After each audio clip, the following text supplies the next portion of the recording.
All right, so this video is how to cook a burger on a stovetop. I know a lot of you guys don't have a grill outside, so you're wondering how to get a perfect burger indoors, and this is how you do it. So get a pan, stainless steel pan, really hot, right?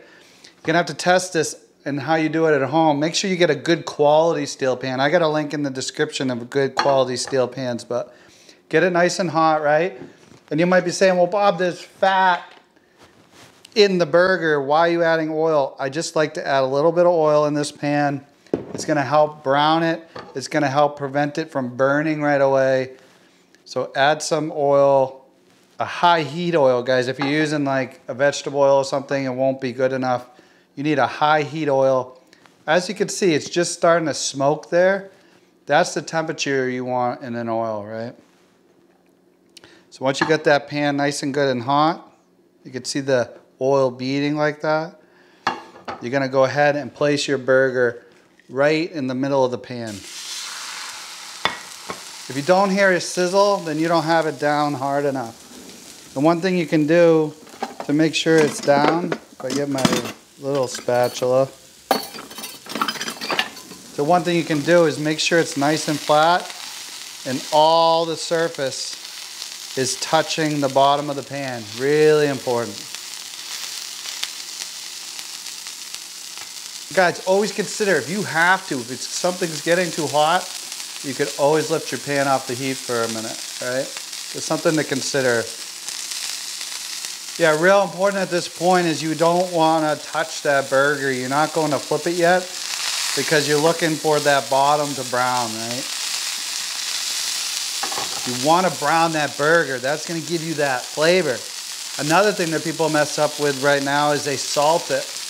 If you salt the top of that burger right now, it's just gonna draw all that heat, all the moisture out of that burger. So you don't wanna salt it yet.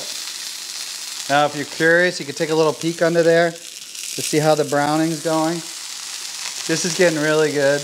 Hey guys, I wanted to share with you real quick. I have a cooking basics course. It's got lessons in there that will help you learn how to cook or elevate your cooking game. It's extremely affordable. Check out the link in the description or the link above. Now let's get back to the video. All right, we're at the point where I want to grab this before it burns. You want to get under there. You know, one thing to consider, it'll release when it's been browned enough, all right? So you can get under that. I like to put a little more oil back under where that burger's gonna go before I flip it. So now it's ready to go and I give it a flip. Guys, look at that crust. Look at that browning on there. That's gonna give you an incredible amount of flavor on your burger. And now what we're trying to do is brown that other side. Keep an eye on it. If you're smoking too much or that oil is really getting black, you're burning it, right? We're not burning right now, we're browning. And I'm gonna add some cheese to this because what is a burger without a little bit of cheese? So. One thing to consider too, guys, with ground beef, if you're not grounding your own beef, then you got to cook that internal temperature to at least 165, okay? If you're grinding your own beef, then you can get a medium rare burger, but you don't want to get a medium rare anything unless you ground your own beef. Why? Because it's during that process of grinding that beef, you get bacteria all through the beef. If you're grinding your own, it never had that exposure to air, so you're good to go. So like I said, I'm going to check the temperature. Right now I'm at $120, so I got a little ways to go. I'm gonna turn it down a little bit more.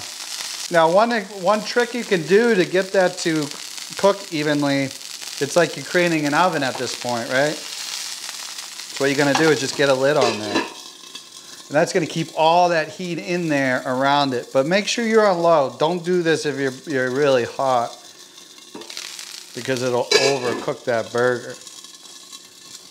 I'm at the 150s, a little over 150. So now it's time to add that cheese. So while you're in there, take the lid off. And before I add that cheese, always season your burger at the end. This cheese is a little bit salty, so I'm only gonna add a tiny bit of salt, okay? Add some pepper. I got some grated cheddar here.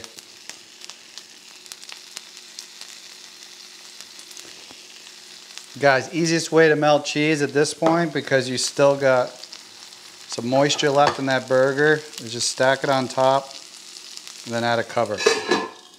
Now we're gonna do the finishing of the cooking the burger as the cheese melts. All right, it's been a couple minutes. Oh yeah, look at that cheese melted. I'm at a little over 160, perfect temperature. All right, get it off the heat.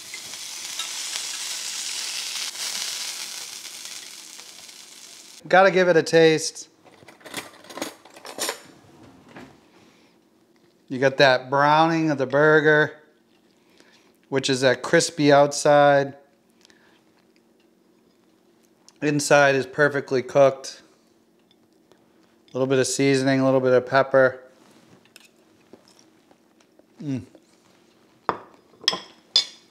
So good.